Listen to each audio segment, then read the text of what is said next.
Hello everyone and welcome. I know I haven't done a video in a long time. My name is Dr. Liliana Garcia.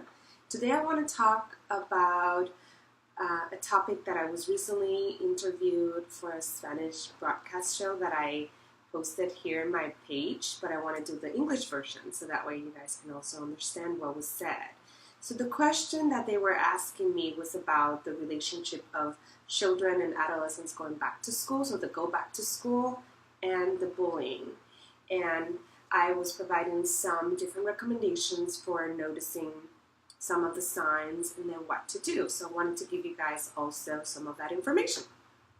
So first of all, I would say that I know a lot of parents are really excited and happy that their kids are going back to school, because a lot of the parents had to figure out ways to entertain them during the summer and having them all back together in the house. And most parents are really happy, and some kids are also really happy because they're able to go back to school and be with their friends, but some kids aren't. So those are the kids that I'm talking and referring about. So be very aware about your child's or adolescent's attitude about going back to school. And also many of the kids out there right now are starting a new grade school. Either now they're going to middle school, they're going to high school. So those are big changes as well. So notice their attitudes about going back to school. The other thing is to really look and get yourself informed about bullying nowadays. I know it's something that it's been getting a lot of attention, and now everything is considered bullying. And in older generations, you might say, but that used to happen in my school, we just dealt with it, blah, blah, blah, blah, all of that. Nowadays, the difficulties with the bullying is that it doesn't stop when the school ends at 3 o'clock or whenever that ends, or during the summer. It usually extends to other mediums, including social media, and that could be very detrimental.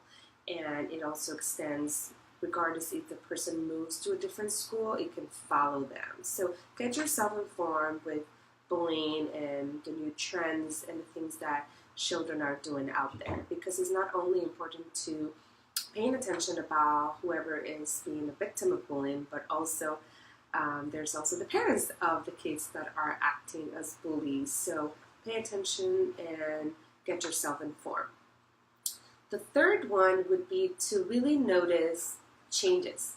Usually any change in attitudes, changes in sleep, changes in eating habits, meaning eating more and eating less, changes in friendships, out of the sudden not having friends, changes in academic performance or behaviors at school. And I would say, it's really important to also say that children go through changes throughout their development stages. So in many cases, those changes are normal and adaptive. But if the change is really impacting their daily functioning and it stays for over a week, 2 weeks, 3 weeks, and you can see how it is really negatively affecting the person, then that's something to really pay attention and intervene.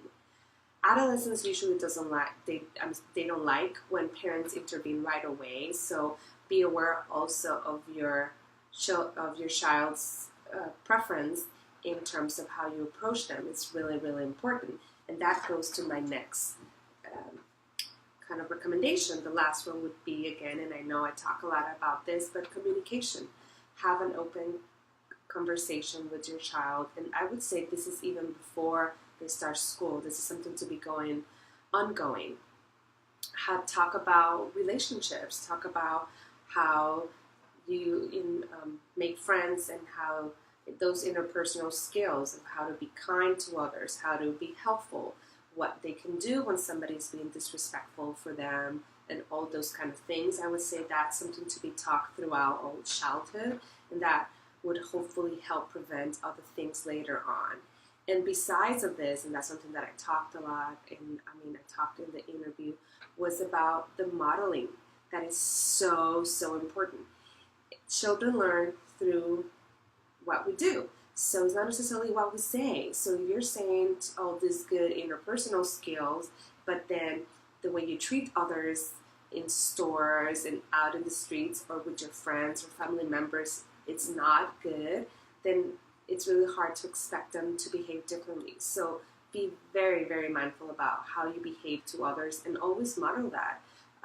Some things that can be helpful to model kindness is to do acts of kindness and have fun with it with the family. Like maybe once a day, do an act of kindness together and integrate your child into that in having them have some creative ideas. There are also a lot of books that can talk about this, and I can post some of these books later on in the page that could help foster those kindness skills. But that's what all I wanted to say today. I hope this is helpful, and if you have any further questions, please send it my way.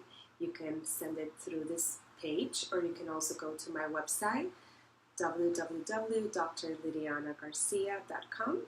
Looking forward to connect with you. Have a great